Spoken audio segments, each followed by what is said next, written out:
దానికన్నా ముందు అసలు కాంపిటేటివ్ ఎగ్జామ్స్ ప్రిపేర్ కావడానికి ఇప్పుడు మనందరం గ్రూప్ 1 ఆస్పిరేషన్స్లో ఇక్కడ రావడం జరిగింది.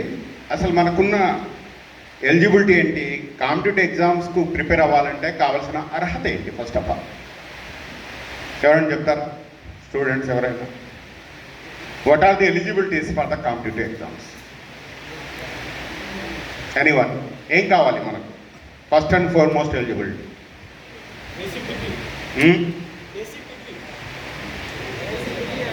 Discipline, basic degree. Okay, basic degree. ఇంకా ఒక మిత్రుడు ఉండేవాడు, ఉన్నాడు ఇప్పటికి కూడా. 10th క్లాస్లో కంపార్ట్మెంటల్లో పాస్ అయ్యాడు. ఇంటర్మీడియట్ 3 సంవత్సరాలు చదివాడు. మామూలుగా ఎన్ని సంవత్సరాల కోర్సు ఇంటర్మీడియట్? 2 ఇయర్స్, 3 ఇయర్స్ చదివాడు. అంటే బాగా చదవాలని 3 ఇయర్స్ తీసుకున్నాడు. డిగ్రీకి మనకు ఎన్ని సర్టిఫికెట్స్ ఉంటాయి మన దగ్గర? 3 ఇయర్స్ కోర్స్ కదా డిగ్రీ అంటే. Basic degree 3 years course. ఎన్ని సర్టిఫికెట్లు ఉండాలి? ఇయర్కు 1. 3 సర్టిఫికెట్లు ఉండాలి మామూలుగా. ఆయన దగ్గర ఒక బొచ్చెడు సర్టిఫికెట్స్ ఉన్నాయన్నమాట. ఫస్ట్ ఇయర్ ఒక 2-3, సెకండ్ ఇయర్ ఒక 2-3, థర్డ్ ఇయర్ ఒక 2-3. అంటే ఇంకా బాగా డీటెయిల్గా చదివాడు డిగ్రీ. సో 3 ఎగ్జామ్స్ చూసుకుంటే 10th, ఇంటరు, డిగ్రీ, 3 కూడా మనకు పెర్ఫార్మెన్స్ ఏంటి అంటే ఏ స్టాండర్డ్ స్టూడెంట్ అనేటువంటిది అర్థమవుతుంది. ఇంటెలిజెంట్ స్టూడెంటా, యావరేజా, బిలో యావరేజా? Below average, right. అక్కడ సీన్ కట్ చేద్దాం. తర్వాత నాకు పరిచయం అయిన తర్వాత అతడు ఒక 4 ఎగ్జామ్స్ రాశాడు. ఆ తర్వాత బీడీ కూడా చేసుకున్నాడు. 4 ఎగ్జామ్స్ రాశాడు. ఫస్ట్ డిఎస్సి రాశాడు. డిఎస్సి రాస్తే వాళ్ళ జిల్లాలో ఇతడు టాప్ 10లో ఒకడు. టాప్ 10లో వన్ ఆఫ్ ద మెంబర్స్. తర్వాత టీచర్గా చేస్తూ జేఎల్ రాశాడు. జేఎల్ రాస్తే హిస్టరీనే అతని సబ్జెక్ట్ కూడా. జేఎల్ రాస్తే జేఎల్ పోస్ట్ వచ్చేసింది. అదే జేఎల్ జాబ్లో చేరిపోయాడు. టీచర్ నుంచి జేఎల్గా చేరిపోయాడు. తర్వాత గ్రూప్ 2 రాశాడు. గ్రూప్ 2లో మనందరి టార్గెట్ ఏంటి? ఏది పెడతాం మనం? ఫస్ట్ పోస్ట్ గ్రూప్ 2లో డిప్టీ తహసీల్దార్. ఎందుకు? పవర్, ప్రజాసేవ చేయాలని. అంతేనా?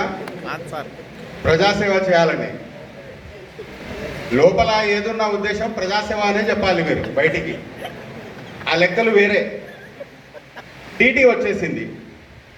డీటీగా చేస్తూ ఆల్రెడీ బీడీ ఉంది కదా, డెప్యూటీ ఎడ్యుకేషనల్ ఆఫీసర్ రిక్రూట్మెంట్ జరిగింది. డిఈఓ, డిప్యూటీ డిఓ అంటాం. రిక్రూట్మెంట్ జరిగింది. స్టేట్లో 18 పోస్టులు ఉన్నాయి మొత్తం స్టేట్లో. I'm talking about United state of Andhra Pradesh, USA. దాని గురించి మాట్లాడుతున్నాను. 18 పోస్టులు ఉన్నాయి. 18లో రిజర్వేషన్లు పోను ఒక 9 పోస్టులు ఓపెన్లో ఉంటాయి. ఈ 9 మందిలో ఇతడు ఒకడు. అంటే స్టేట్లో 18 పోస్టులు ఉంటే అందులో 9 ఓపెన్లో ఉంటే ఓపెన్లో ఇతడు ఒకడు. మనం అకాడమిక్ యొక్క బ్యాక్గ్రౌండ్ చూస్తే ఇతడు బిలో యావరేజ్ క్యాండిడేట్. కాంపిటేటివ్ ఎగ్జామ్స్లో వచ్చిన తర్వాత రాసిన ప్రతి ఎగ్జామ్లో సక్సెస్ అయ్యాడు. అంటే మనకు కాంపిటేటివ్ ఎగ్జామ్స్ ప్రిపేర్ కావడానికి కావాల్సిన అర్హత, మీరు 10th క్లాస్లో మీరు ఫస్ట్ క్లాస్లో పాస్ అయ్యారు, అదంతా ఇక్కడ పనికిరాదు. ఇంటర్మీడియట్లో మీరు కాలేజ్ ఫస్ట్ అయ్యి ఉండొచ్చు, ఇట్ డజంట్ మ్యాటర్. డిగ్రీలో డిస్టింక్షన్ ఉండొచ్చు, అది కూడా ఇక్కడ పనిచేయదు. మరి ఏం కావాలి ఇక్కడ? కాంపిటేటివ్ ఎగ్జామ్స్లో వన్స్ మీరు ఎంటర్ అయిన తర్వాత ఇక్కడ మీరు పెడుతున్నటువంటి ఎఫర్ట్, దాన్ని బట్టి మీ సక్సెస్ అనేది డిసైడ్ అవుతుంది. కాబట్టి మేము గోల్డ్ మెడలిస్టులము, మేము కాలేజ్ ఫస్ట్లము, డిస్టింక్షన్ మార్క్స్ ఉన్నాయి, ఇవన్నీ ఇక్కడ పనికే రావండి. వాటి వల్ల కొంచెం అడ్వాంటేజ్ ఉండొచ్చేమో, కానీ అవి మాత్రం ఖచ్చితంగా క్వాలిఫికేషన్స్ కావు. ఇక్కడికి వచ్చిన తర్వాత ప్రతి నిమిషం, ప్రతి సెకండ్ మీరు ఎలా ఉపయోగించుకుంటున్నారు? సార్ చెప్పారు చాలా చక్కగా, మనం గ్రూప్ 1 లెవెల్లో మనకి ఏం కావాలి, ఎలాంటి క్వాలిటీస్ మనం ఇంప్రూవ్ చేసుకోవాలి, సో అవి ఎంత మటుకు మనం ఇన్కల్కేట్ చేసుకోగలిగాం, దీన్ని బట్టి మన సక్సెస్ డిసైడ్ అవుతుంది. కాబట్టి ఎవరికైనా అకాడమిక్గా మీరు యావరేజ్గా ఉన్నా, బిలో యావరేజ్గా ఉన్నా, లేదా కంపార్ట్మెంటల్ అయినా దాన్ని మైండ్ నుంచి ఎరేస్ చేయండి. Any one will be eligible for the competitive exams.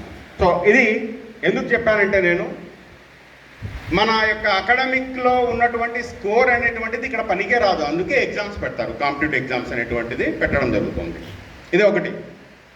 Next, ఇక గ్రూప్ 1లో చూస్తే అందరూ మొట్టమొదట ఆప్ట్ చేసేటటువంటి పోస్ట్ డిప్టీ కలెక్టర్ కదా. మళ్ళీ పబ్లిక్ సర్వీస్ చేయాలనే ఇక్కడ కూడా మన ఉద్దేశం డిప్టీ కలెక్టర్. అయితే ఎందుకు డిప్టీ కలెక్టర్ అంటే, డిప్టీ కలెక్టర్ పోస్ట్ పెట్టుకుంటే ఒకవేళ మీకు ఆ ఉద్యోగం వస్తే మీ కెరియర్ అనేది చాలా బ్రహ్మాండంగా ఉంటుంది.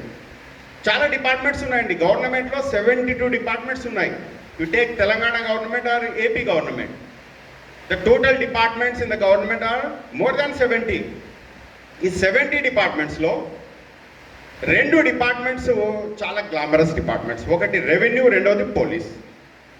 ఎందుకు వీటికి అంత గ్లామర్ అంటే, ముఖ్యంగా గ్రూప్ 1 లెవెల్లో, గ్రూప్ 1 లెవెల్లో మీరు పోలీస్ డిపార్ట్మెంట్లో వెళ్ళాలంటే డిఎస్పీ పోస్ట్ ఉంటుంది, రెవెన్యూ డిపార్ట్మెంట్లో వెళ్ళాలంటే డిప్టీ కలెక్టర్ పోస్ట్ ఉంటుంది.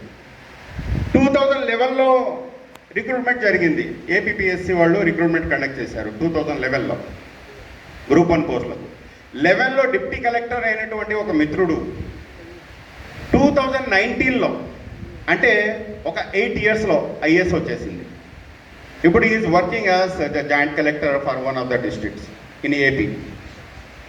అంటే నేను చెప్పదలుచుకున్నాను ఏంటంటే, ఇక్కడ మీరు సివిల్ సర్వీసెస్ రాసి టాప్ 10లోనో టాప్ 20లోనో మీరు వచ్చినా కానీ హోమ్ స్టేట్ అనేది అలాట్ కావడం కష్టం.